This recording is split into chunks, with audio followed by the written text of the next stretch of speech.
अस्सलाम वालेकुम, मैं हूं अफसा रोशन और हमारी आज की वीडियो का टॉपिक है पॉलीमराइजेशन।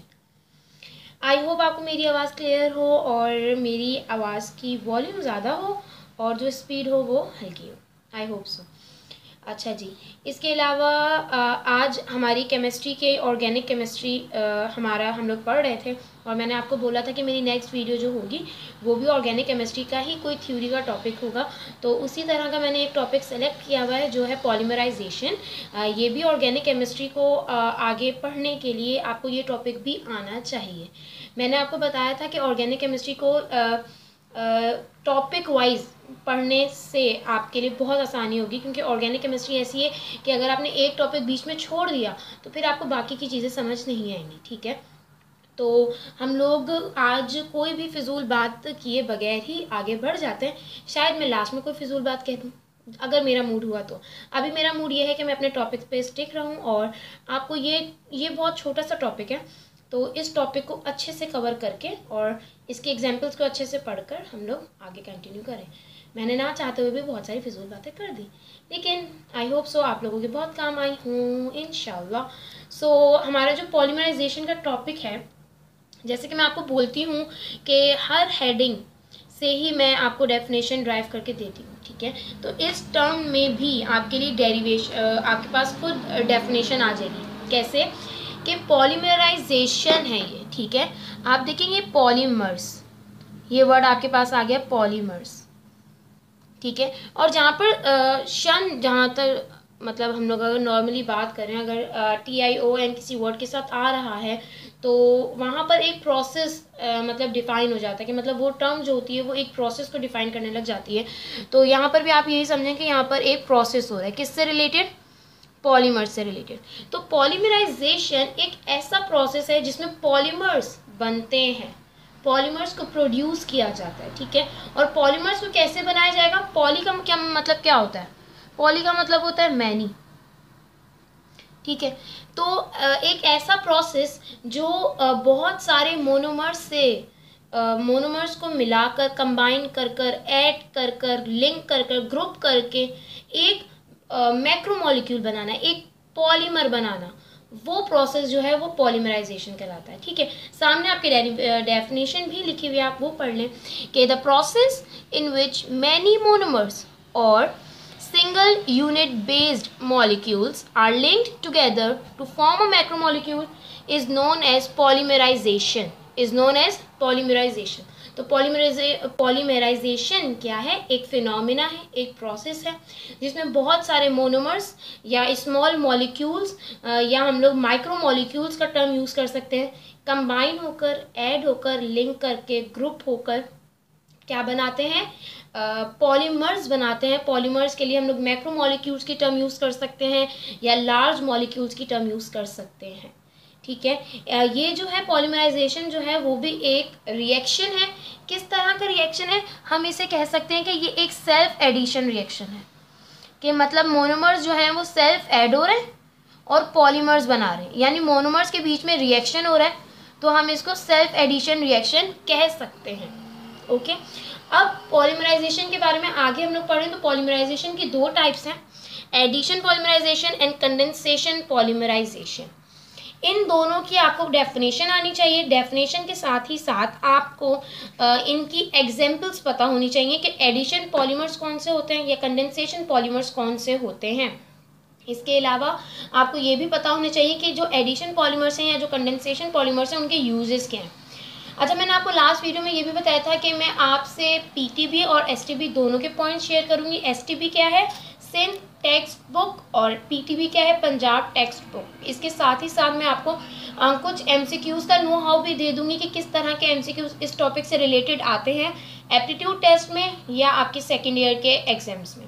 ठीक है, तो हम लोग आगे बढ़ते हैं अपने एडिशन पॉलीमराइजेशन के साथ। तो हमारा पॉलीमराइजेशन की जो हमारी पहली टाइप है वो है एडिशन पॉलीमराइजेशन। तो एडिशन पॉलीमराइजेशन, चलें हम लोग हेडिंग से ना फिर से अज्यूम करते हैं कि एडिशन पॉलीमराइजेशन क्या होता है। पॉलीमराइजेशन की ऐसी टाइप जिसमें मोनोमर्स सेम टाइप के होंगे। ठीक है, सेम टाइप के होंगे। कैसे मोनोमर्स होंगे? सेम टाइप के मोनोमर्स होंगे जो सिंपली ऐड हो जाएंगे। कैसे ऐड हो जाएंगे? पाई बॉन्ड्स के ब्रेक डाउन की वजह से। पाई बॉन्ड्स के ब्रेक डाउन की वजह से सेम टाइप ऑफ मोनोमर्स जो हैं वो बॉन्ड अपने एटम्स के साथ तोड़कर दूसरे मॉलिक्यूल्स या दूसरे मोनोमर्स के एटम्स के साथ बनाएंगे और क्या बन जाएगा, पॉलीमर बन जाएगा। लेकिन यहाँ पर ये डेफिनेशन ख़त्म नहीं हो रही है। एडिशन पॉलीमराइजेशन में कब कोई पॉलीमर के अलावा कोई और बाय प्रोडक्ट नहीं बनता, कोई और बाय प्रोडक्ट नहीं बनता। यानी जो हमारे पास प्रोडक्ट आएगा ना वो सिर्फ एक पॉलीमर होगा, बस कोई बाय प्रोडक्ट नहीं आएगा। एडिशन पॉलीमराइजेशन में सेम टाइप के मोनोमर्स एडअप होते हैं। किस तरह एडअप होते हैं, पाई बॉन्ड्स का ब्रेक डाउन होता है। क्या होता है, पाई बॉन्ड्स का ब्रेक डाउन होता है और कोई पॉलीमर के अलावा बाय प्रोडक्ट जनरेट या प्रोड्यूस नहीं होता। ये 3 पॉइंट्स हैं जो आपको एडिशन पॉलीमराइजेशन के बारे में आपको पता होना चाहिए। एडिशन पॉलीमराइजेशन को हम लोग ज़्यादा बुक्स में सेल्फ कॉम्बिनेशन का भी जो टर्म है वो यूज़ की गई है। किस चीज़ के लिए, सेल्फ एडिशन पॉलीमराइजेशन के लिए सेल्फ कॉम्बिनेशन की टर्म यूज़ हुई है।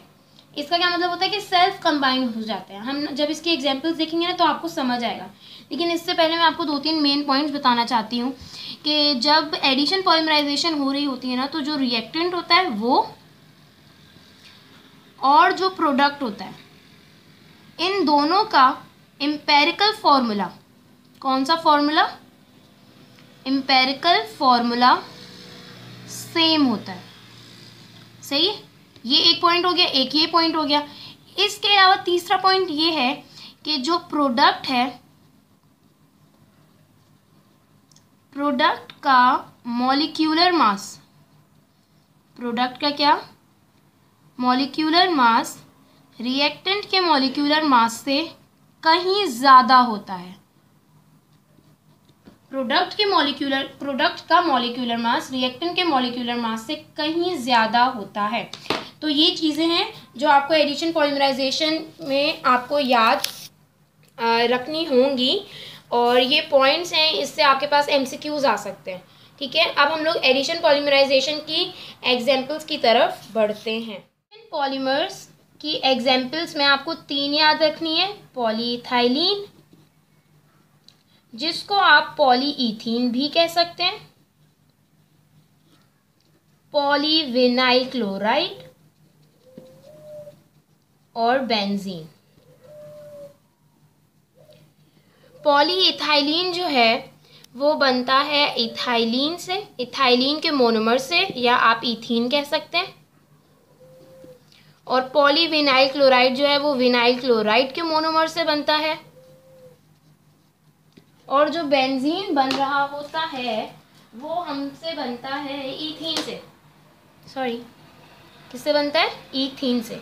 मतलब आप ये समझें कि ये जो हैं तीनों वो हैं रिएक्टेंट्स, ये मेरे पॉइंटर को क्या हुआ, ये आप इसको मोनोमर्स कह सकते हैं।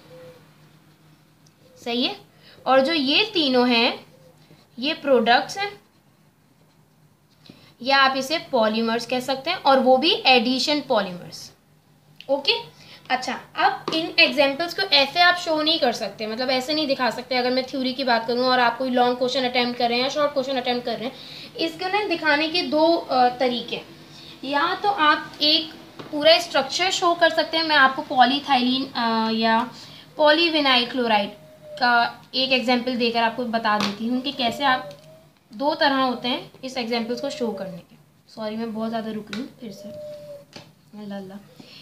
आपने क्या बनाया, आपने रिएक्टेंट बनाया, that is vinyl chloride. Vinyl chloride क्या होता है, विनाइल क्लोराइड जो होता है वो भी इथाइलिन ही होता है, लेकिन इथाइलिन के एक H की जगह Cl आ जाता है, तो वो विनाइल क्लोराइड बन जाता है।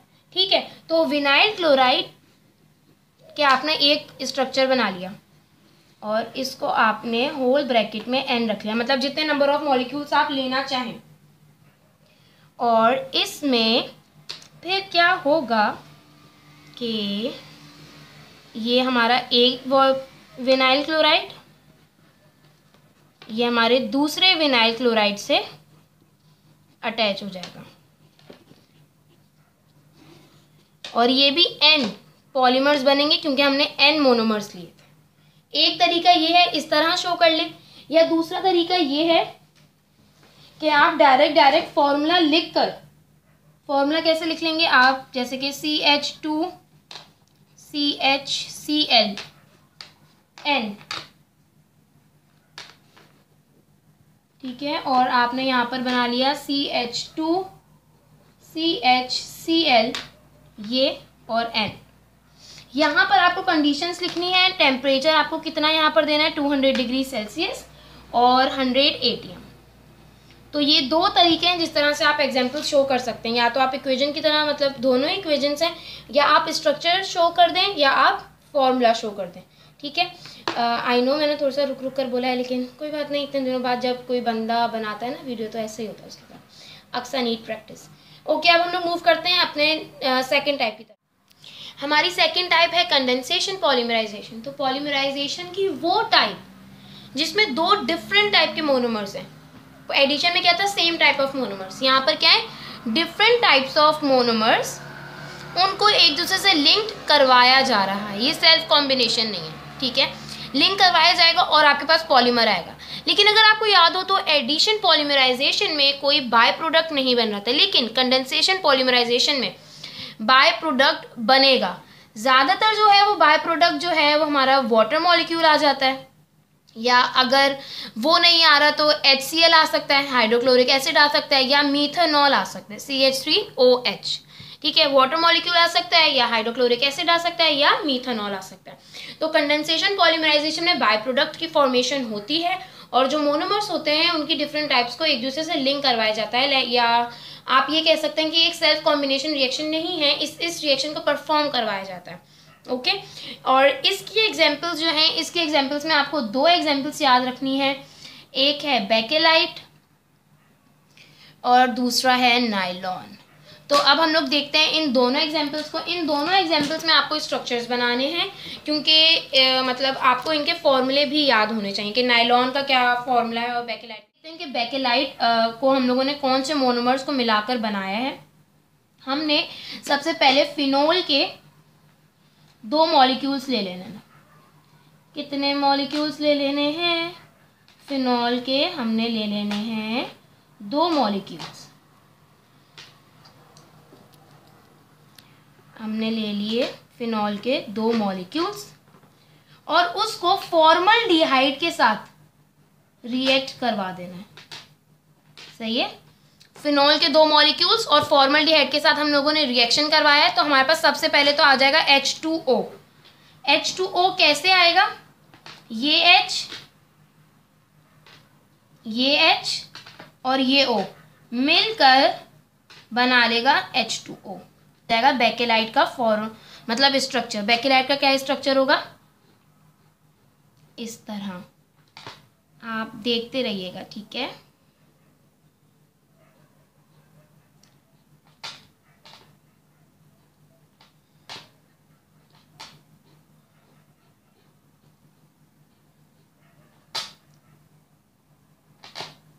OH और ये OH, ये हो गया, और ये वाला इस तरफ के किसी मॉलिक्यूल के साथ अटैच्ड होगा, ये भी N होगा। तो ये जो है वो बेकेलाइट का स्ट्रक्चर है। बेकेलाइट कैसे बना है? फिनोल के दो मॉलिक्यूल से और एक फॉर्मल्डिहाइड के मॉलिक्यूल से, और इसका बाय प्रोडक्ट क्या बनेगा? वाटर बनेगा, ठीक है। और बेकेलाइट का ये स्ट्रक्चर है। अब इसके बाद हम लोग देखते हैं नायलॉन का। हमारी जो दूसरी एग्जाम्पल है वो है नायलॉन। नायलॉन कैसे बनेगा? नायलॉन के लिए दो मोनोमर्स हमें चाहिए। एक है हेक्सामिथाइलिन डायअमाइन। पहले हम लोग नाम लिख लेते हैं कि मुझे भी कंफ्यूजन ना हो। Hexamethylene diamine, sorry diamine. Hexa यानी 6, मिथाइलिन का ग्रुप लेना है CH2, सही है। डाई मतलब 2 और अमाइन लेना है NH2। अब देखें इसका फॉर्मूला हम लोग खुद ही बना लेंगे। कैसे? CH2 यानी मिथाइलिन 6 लिए और हमने 2 अमाइन के ग्रुप्स ले लिए, ठीक है। अब दूसरा मोनोमर जो हमारे पास आएगा वो है टेट्रामिथाइलिन डाइकार्बोक्सिलिक एसिड। अब क्या है, टेट्रा मतलब 4, मिथाइलिन CH2, डाई 2 और कार्बोक्सिलिक एसिड ये हमारे पास बन गया, या हम लोग इसको COOH भी कह सकते हैं। अब इसका स्ट्रक्चर कैसे बनेगा, मिथाइलिन के हमने 4 ले लिए मॉलिक्यूल्स और हमने इसको अटैच कर दिए 2 कार्बोक्सिलिक एसिड के साथ। सही है, ये 2 मोनोमर्स हैं हमारे, किसको बनाने के लिए, नायलॉन को। नायलॉन को बनाने के लिए ये 2 मोनोमर्स हमें चाहिए। तो जब इन दोनों को हम लोग कंबाइन करेंगे या जब हम लोग इसकी कंडेंसेशन पॉलीमराइजेशन करवाएंगे तो सबसे पहले तो हमारे पास बाय प्रोडक्ट बनेगा वाटर, फिर इसके साथ हमारे पास बनेगा नायलॉन। और नायलॉन का स्ट्रक्चर क्या है, नायलॉन के स्ट्रक्चर में बताऊँ क्या होगा, मजे की बात बताती हूँ। ये OH इस वाले एक H के साथ मिलकर पानी बना देगा और ये दोनों एक दूसरे से कंबाइन हो जाएंगे। तो देखिए कैसे बन रहा है, NH2 CH2 6 N और एक H है इसके साथ, ठीक है। हमने ये ऊपर कर दिया और ये वाले C के साथ ये N कंबाइन हो गया और C के ऊपर का ऑक्सीजन लग गया और ये सामने आगे हम लोगों ने बिल्कुल एज इट इज कॉपी कर दिया। तो ये हमारे पास बन गया नायलॉन का स्ट्रक्चर। तो ये 2 एग्जाम्पल्स हैं नायलॉन और बैकलाइट कंडेंसेशन पॉलीमराइजेशन की, ठीक है। और इसके साथ हमने पॉलीमराइजेशन की दोनों टाइप्स प्लस एग्जाम्पल्स हम लोगों ने कर ली हैं या समझ ली हैं। ये टॉपिक बहुत छोटा सा है और थ्योरी बेस्ड है तो इसमें ज़्यादा समझाने वाली कोई चीज़ नहीं थी। और इसके अलावा मैंने मतलब STB से भी एग्जाम्पल्स आपको निकाल कर बता दी हैं और अब मेरे पास जितने मेरे लेक्चर्स में एग्जाम्पल्स थी वो भी मैंने आपको बता दिए हैं। अभी हमें क्या करना है, हमें इन पॉलीमर्स की छोटे छोटे से यूजेस देख लेंगे हम लोग कि MCQs में किस तरह आ रहा होता है। MCQs में इस तरह के क्वेश्चंस आ सकते हैं कि नायलॉन जो है वो कौन सा पॉलीमर है, कंडेंसेशन या एडिशन, तो आपको पता होना चाहिए कि वो कंडेंसेशन पॉलीमर है। इसी तरह आपके पास ये आ जाता है कि प्रोटीन जो है वो कौन सा पॉलीमर है, तो ऑबियो के प्रोटीन जो है वो भी एक कंडेंसेशन पॉलीमर है, ठीक है। तो प्रोटीन कहाँ यूज होता है, नायलॉन कहाँ यूज होता है, पॉलीइथाइलिन कहाँ यूज होता है, आइए अब हम लोग यूजेस देख लेते हैं इसके। ओके, तो ये है हमारे पास पॉलीमर्स और इन पॉलीमर्स के यूजेस आपको पता होने चाहिए MCQs के लिए, ठीक है। तो जो पॉलीइथीन है वो तो आपको पता है कि वो शॉपिंग बैग्स में प्लास्टिक के लिए यूज होता है, राइट। और जो बेंजीन है वो कॉस्मेटिक्स में यूज होता है। इसके अलावा जो PVC है वो पाइप्स में यूज होता है। PVC क्या है, पॉलीविनाइल क्लोराइड, और पॉलीविनाइल क्लोराइड कौन सा पॉलीमर है, राइट, एडिशन पॉलीमर है। और PVA पॉलीविनाइल एसिटाइलिन ये भी एक एडिशन पॉलीमर है और ये जो है वो च्युइंगम में या बाइंडर में यूज होता है, सही है। इसके बाद हमारे पास एक और पॉलीमर है वो है मेटाफॉर्मल्डिहाइड। मेटाफॉर्मल्डिहाइड जो है ये भी बाइंडर में यूज होता है, फाइब्रिक्स में, और बाइंडर्स में यूज होता है, फैब्रिक्स में, सॉरी फाइबर्स में कह रही थी।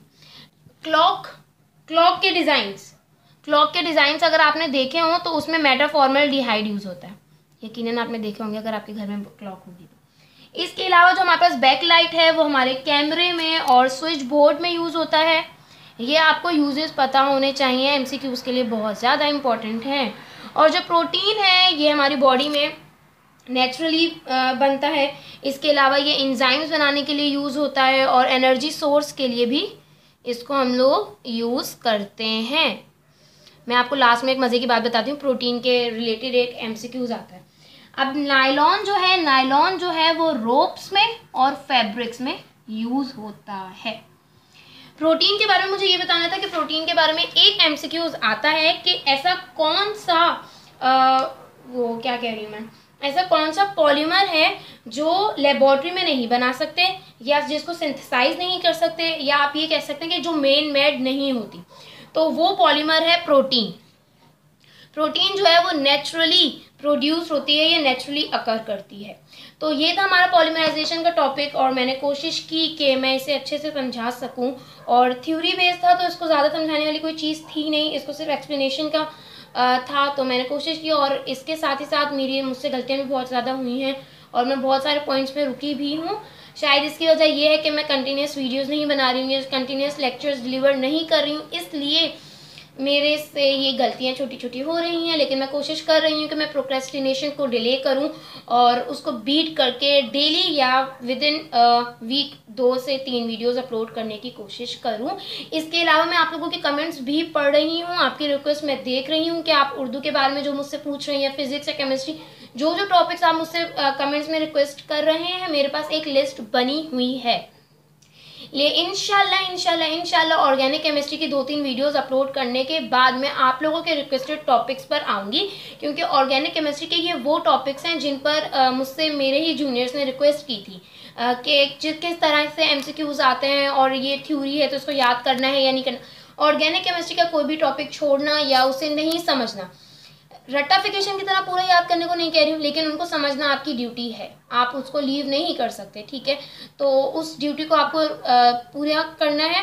तो ये टॉपिक जो मैं अभी समझा रही हूँ वो भी रिक्वेस्टेड थे, तो मैंने सोचा कि पहले जो मेरी रिक्वेस्ट इतनी सारी रह गई हैं पहले मैं उनको पूरी कर लूँ, तो जो न्यू रिक्वेस्ट आ रही है फिर मैं उन पर बाद में जाकर काम करूँगी, ठीक है।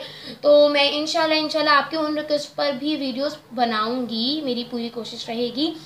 जब तक के लिए आप ये लेक्चर्स देखें, अपनी पढ़ाई पर फोकस करें और पढ़ाई के साथ साथ ज़िंदगी को भी जिएं, अपनी एक्स्ट्रा करिकुलर एक्टिविटीज़ को यूँ नहीं छोड़ दीजिएगा, ठीक है। और इंशाल्लाह आप जिस चीज़ के लिए मेहनत कर रहे हैं आपको वो ज़रूर मिले, अगर वो आपके हक़ में बेहतरीन है तो। और जो आपके हक़ में बेहतरीन हो यकीनन वो आपको मिलने वाला है, जो आपके नसीब का है वो आपको मिलेगा। ओके, मैं बहुत ज़्यादा बोल रही हूँ, मैंने बोला था मैं आपको लास्ट में बहुत तंग करने वाली हूँ। So all the very best for your preparations, और ऐसे ही पढ़ते रहिए फोकस से, और अपनी ज़िंदगी को जीना मत भूलिएगा, अपनी फैमिली को टाइम देना मत भूलिएगा, और खुद से प्यार करना और खुद को टाइम देना मत भूलिएगा। अल्लाह हाफ़िज़, टेक केयर।